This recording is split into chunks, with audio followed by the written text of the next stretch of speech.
Bonjour à toutes et à tous, bienvenue en ce lundi. Nous recevons sur ce plateau le PDG d'Altis France. Bonjour Alain Veil. Bonjour.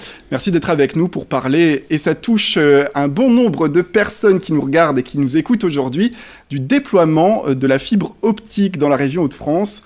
Alors pour bien comprendre, Alain Veil, la branche SFR que vous détenez développe une grande stratégie de reconquête des abonnés. Dans la région, la place du haut débit, je pense, joue en faveur de cette reconquête.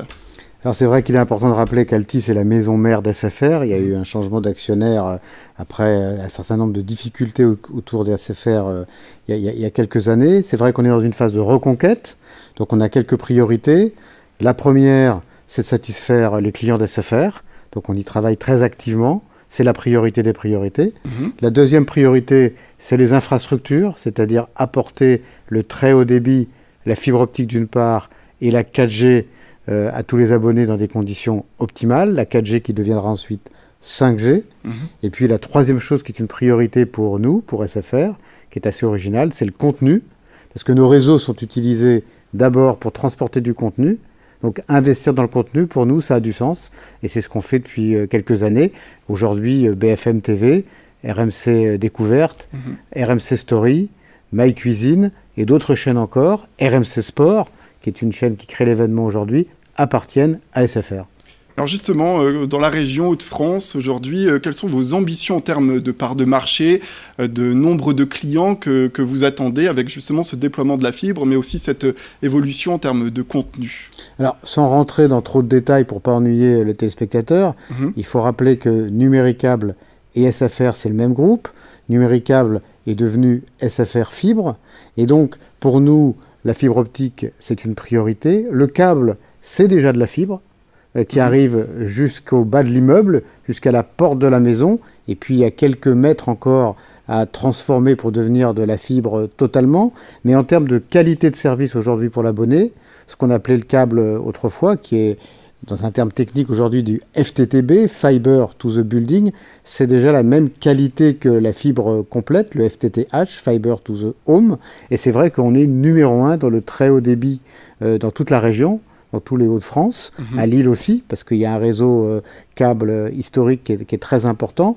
Donc tous les abonnés au câble, dans quelques mois, seront des abonnés à la fibre totale sans qu'il n'ait rien à faire, puisqu'on modernise ce réseau. On a déjà 1 million de prises autour de Lille, dans l'agglomération lilloise, et on continue à investir. Donc c'est effectivement une priorité pour nous. L'autre priorité, c'est le mobile. Donc c'est effectivement très important. Les gens veulent aujourd'hui une qualité de réseau très bonne. Il y a quelques années, SFR a eu des difficultés parce que le précédent actionnaire avait arrêté d'investir.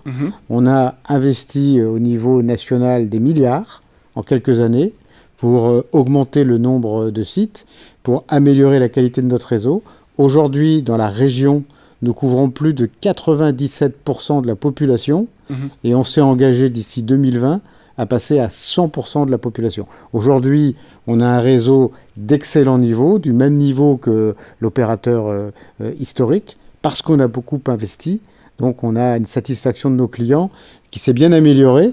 Et c'est pour ça qu'au niveau national, on est aujourd'hui l'opérateur qui recrute le plus d'abonnés et mobiles et fixes. Alors il faut quand même revenir un petit peu sur ce déploiement de la fibre optique. Si j'ai bien compris, SFR a plus de facilité que ses concurrents à se déployer parce qu'il avait beaucoup investi dans le câble, mais il reste encore des zones où il y a peut-être encore des créneaux à prendre, des zones qui n'ont pas le câble et qui nécessiteront bientôt d'avoir la fibre optique. Est-ce que là aussi vous vous engagez à être sur place et à être présent? Alors il y a des régions où c'est nous qui investissons, donc d'ici 2020 tout sera fait.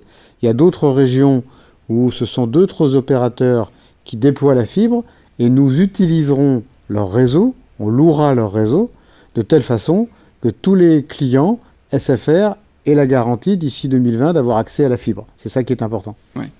Vous parliez donc il y a quelques secondes du déploiement du réseau mobile. Est-ce que SFR pense déjà à investir dans la 5G? Tout le monde en parle, c'est un petit peu le sujet de ceux qui aiment les technologies. Voilà, est-ce que le SFR se place dans la 5G aussi? À la 5G, on pourrait presque dire dans la 6G, parce qu'il y a déjà, paraît-il, des gens qui travaillent sur la 6G. Le progrès ne s'arrête jamais. Pour le grand public, la 4G+, Je dirais même plus, parce qu'elle est déjà presque 5G, la 4G.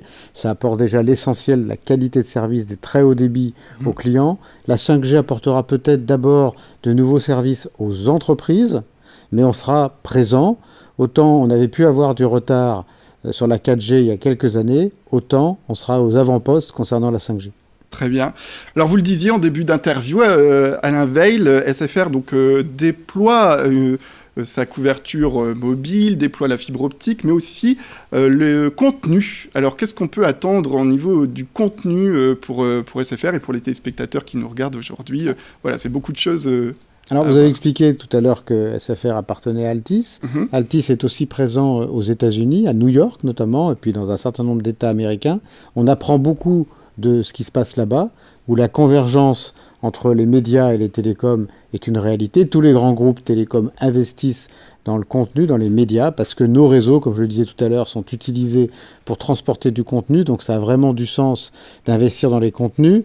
BFM, RMC Découverte, RMC Story, ça ne se sait pas, mais appartiennent aujourd'hui à SFR et on investit de plus en plus. Grâce à ça, on a pu lancer RMC Sport, qui est une chaîne très ambitieuse, qui a la première ligue anglaise, qui a aussi les droits de la Champions League, qui propose de l'information, qui propose des talk-shows avec les grandes personnalités de la radio RMC. On croit aussi beaucoup à la convergence entre la radio et la télévision. Tout ce cocktail-là fait que nos abonnés auront une offre de programme que l'on pense de meilleure qualité qu'ailleurs, et c'est là-dessus qu'on veut faire la différence, et c'est pour ça qu'on investit dans le contenu. Très bien, merci beaucoup Alain Veil d'être venu sur ce plateau pour nous parler du développement de SFR dans la région Hauts-de-France. C'est la fin de cette édition. Merci à toutes et à tous de nous avoir suivis.